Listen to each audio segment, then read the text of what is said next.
Sunshine cooking up the good vibes.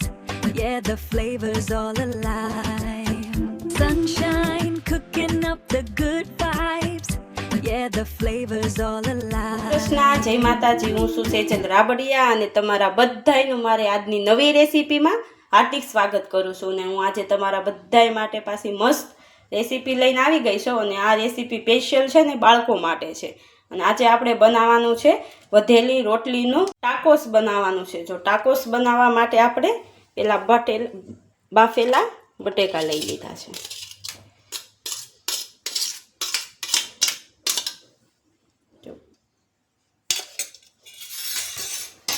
બટેકા લઈ લીધા છે, સમારેલો કાંદો છે અને ઝીણું કટિંગ આપણે મરચું લીધું છે. જો તીખું મરચું લીધું છે. કાંદાને પણ આપણે બટેકામાં એડ કરી દેવું.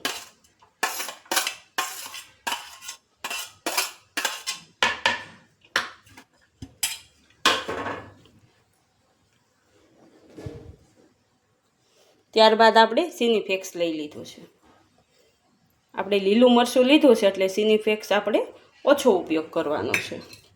અને ત્યારબાદ હવે આપણે સ્વાદ અનુસાર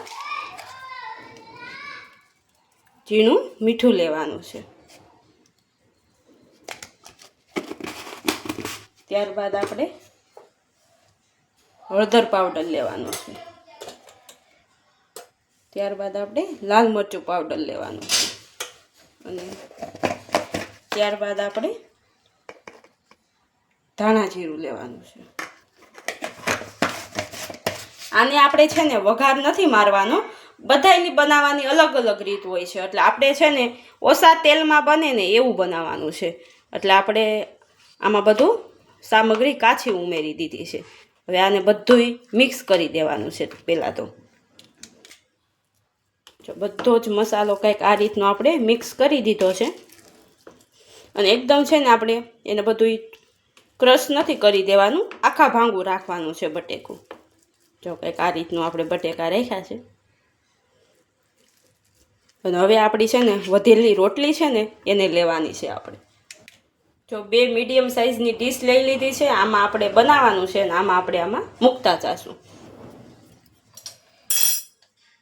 જો એક નાની સાઈઝની રોટલી લઈ લીધી છે.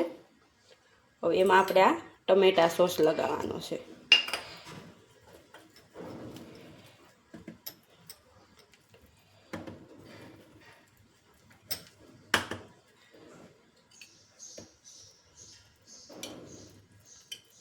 જો આખામાં આપણે ટમેટા સોસ લગાવી દીધો છે. અને ત્યારબાદ આપણે લઈ લેવાનું છે સોયા સોસ.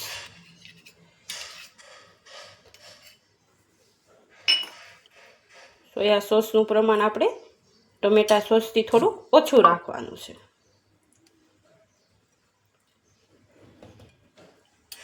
સમય જો આગળ 5 વાગી જાહે એટલે આપણે બાળકો સ્કૂલેથી આવી જાહે ને ત્યાં ગરમા ગરમ આપણે સાદો નાસ્તો બનાવી અને તૈયાર રાખવાનો છે.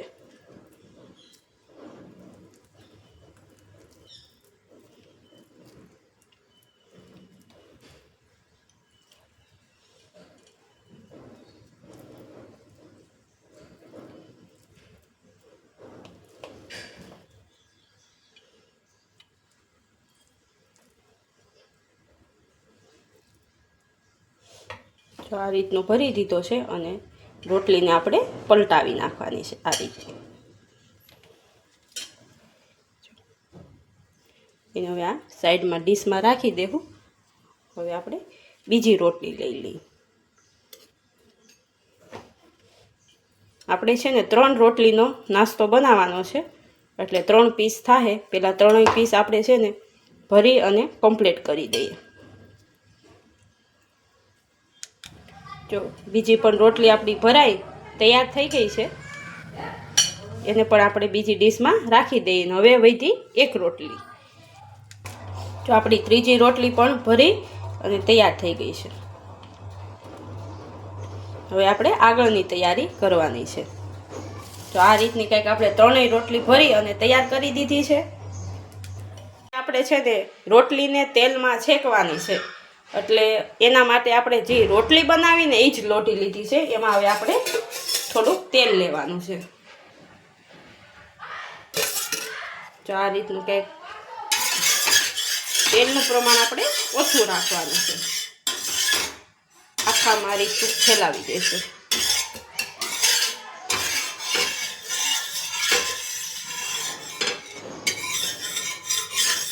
તો તેલ આપણે આખામાં ફેલાવી દીધું છે. હવે એમાં આપણે લોટી પણ ગરમ થઈ ગઈ છે. હવે એમાં આપણે રોટલીનું ટાકોસ મૂકી દેવું. ગેસને એકદમ આપણે ધીમો રાખવાનો છે.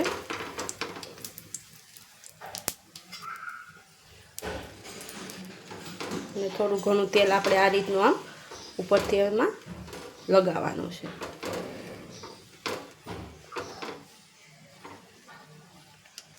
જો હવે આપણે છે ને નીચેનો ભાગ શેકાઈ ગયો છે. ટાકોસને હવે પલટાવી નાખવાનું છે. જો કંઈક આ રીતનો ભાગ શેકાય ને ત્યાં સુધી આપણે ધીમા ગેસે એને શેકાવા દેવાનો છે. જો પહેલું ટાકોસ આપણું છે ને તૈયાર થઈ ગયું છે. એને એક નાની ડીશ લઈ અને એમાં આ રીતનું મૂકી દઈએ.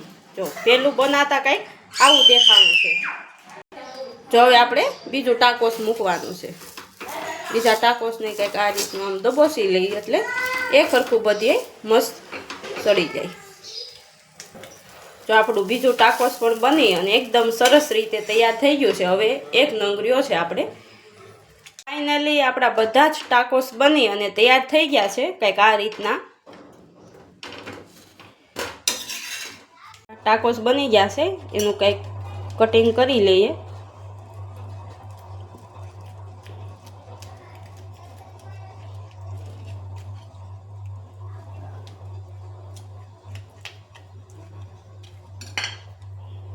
થોડાક હજી ગરમ છે.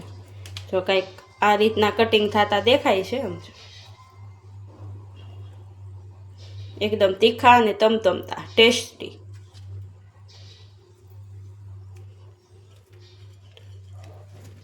બાળકોને બહુ ભૂખ લાગી હોય તો આપણે ફટાફટ આ રેસીપી બની જાય એવી રેસીપી છે. આપણે સાદી અને સોબર. બધા જ ટાકોસ કંઈક આપણા આ રીતના બની અને તૈયાર થયા છે.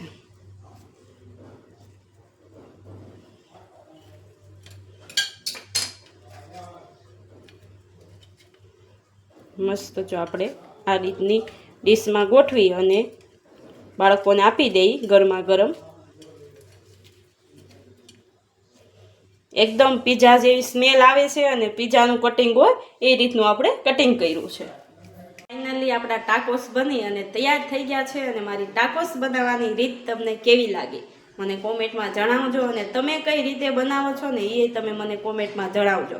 અને મારી અવનવી રેસીપી જોવા અને મારા ગામડાના વ્લોગ જોવા મારી ચેનલમાં પહેલી વાર હોય તો મારી ચેનલને લાઈક, શેર અને સબસ્ક્રાઈબ કરજો. જય શ્રી કૃષ્ણ. આવજો બધાય તીખા તમતમતા ટાકોસ ખાવા.